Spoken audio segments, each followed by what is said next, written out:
Hey everyone, this is Miss Nicoli from Corinth School District, and I just wanted to check in, make sure you're all doing well, and I also wanted to do a video on something that we call the Tucker Turtle technique. So, I'm not sure if any of you, parents or students, have felt frustrated or mad or just upset about the way things are going. Definitely not what we were thinking was going to happen after spring break. And I know that sometimes it's confusing and hard to know what to do with those emotions. So I wanted to share a story with you today that I hope might help you remember just a solution or a technique of a way to handle those emotions and those feelings. Parents and students, one of the things that I think that could be helpful is having a visual for this type of story that we're going to do. And so I'm going to go through the social story on here, and there are some pictures with that. But the main thing at the end of the story is that our focal point is going to be a turtle. So if you have a play turtle from like a McDonald's Happy Meal toy sometime, or some kind of Lego turtle, or you want to make a turtle out of Play-Doh, or you want to draw a picture on construction paper, whatever you want to do to help you and your child remember the 4 steps we're going to talk about, you do that. And then you can just put it in an area where they're doing their schoolwork, if that's where these feelings come up, in a playroom, outside, wherever you're encountering maybe some behaviors that you're not wanting to see in association with anger or frustration, that maybe this would help them work through that better. So here we go. Tucker Turtle takes time to tuck and think. Tucker Turtle is a terrific turtle. He likes to play with his friends at Wet Lake School. But sometimes things happen that can make Tucker really mad. When Tucker got mad, he used to hit, kick, or yell at his friends. His friends would get mad or upset when he kicked, hit, or yelled at them. Tucker now knows a new way to think like a turtle when he gets mad. Oh, see what happened? The ball's hitting him on the head. He says, ouch. Is it okay to be upset if something happens that hurts you? Yeah, of course it is. Okay, that's step 1, is to know what our feelings are. Step 2, he can stop and keep his hands, body, and yelling to himself. He doesn't have to share that with other people if it's not helpful to the situation. Step 3, he can tuck inside his shell and take 3 deep breaths to calm down. Let's practice that, okay? Let's take 3 deep breaths. Ready?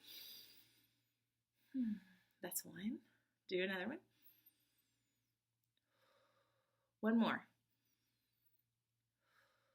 See, do you feel calmer already? I wasn't even upset, and I already feel calmer just by breathing.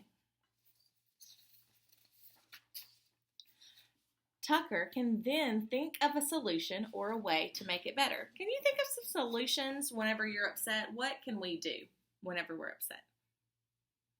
That's a good idea. Some ideas that I have are, I usually tell a student to get a teacher. And who's your teacher right now? Maybe it's your mom, your dad, an older sibling, a cousin, a grandparent, an aunt or uncle.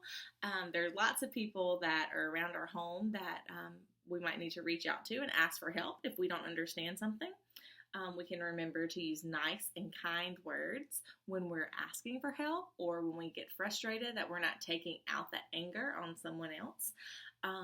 We can ignore a situation that might be frustrating to us. If we need to walk away from it, we don't have to engage in conversation with someone that might be making us upset. We can take a step back, take a deep breath, find those kind words. We can remember to say please. We can share if we're upset about a toy or a basketball game in our driveway, whatever is going on. We need to take the time to think of a solution, okay? Tucker's friends are happy when he plays nicely and keeps his body to himself. Friends also like it when Tucker uses nice words or has a teacher help him when he is upset. Okay, so let's go over our steps real quick. All right, so we have Step 1 is recognizing our feelings, right? What are we feeling? Step 2 is stop. Take a deep breath in a minute, okay? But first we're going to make sure that our first reaction isn't using our hands or our feet or our body to hurt someone else or to use our voice to yell or to scream. We are going to stop and think and take 3 deep breaths. And so you don't really have a shell like a turtle does, okay? But you can curl into a ball, or maybe you just need to move wherever you are. If you're in the middle of playing a game with somebody and your sibling or cousin has made you upset with whatever you're playing, take a step back from the game for a minute. You can sit down on the floor. You can change positions that you're sitting in. If you're working on something with school that's gotten you frustrated and upset and you don't know what to do next, take these 3 deep breaths. Think for a minute how you can handle that anger and that frustration in a more positive way. Okay? And this is something that, I didn't show you step 4, did I? Sorry. Here's step 4, okay? Here's our solution. We have a solution. We know what we're going to do. We're going to wait and be patient. We're going to take turns with somebody that we're playing with. We're going to ask an older sibling or a parent for help with something. We're going to get on Zoom and ask our teachers for help with something we don't understand. This is what I would cut out and put on a student's desk so you can create your own. You can just have an image of a turtle to help you think through those 4 things.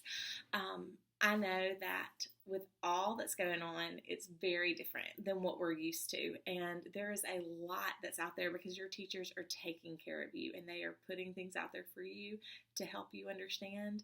And if you're anything like me, where I live, my internet is not very strong, so that makes it difficult to do these things, and sometimes I can get frustrated, but if I yell or kick or scream, that's really not benefiting anyone. That's not helping me accomplish what I need to accomplish. So I've got to stop, acknowledge what I'm feeling, take those deep breaths and come up with a solution.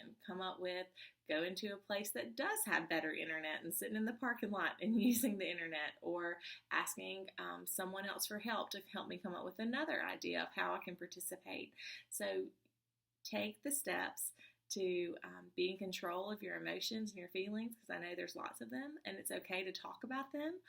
It's really good to do that. And I would love for you to email me if you have any specific questions. If there's any way that I can help you, I will be glad to give it my best shot. And I will also link under this video to the other behavior videos I have. They don't solve all of the world's problems, but maybe they are some tools that you can have in your tool belt and some techniques that you can use at home.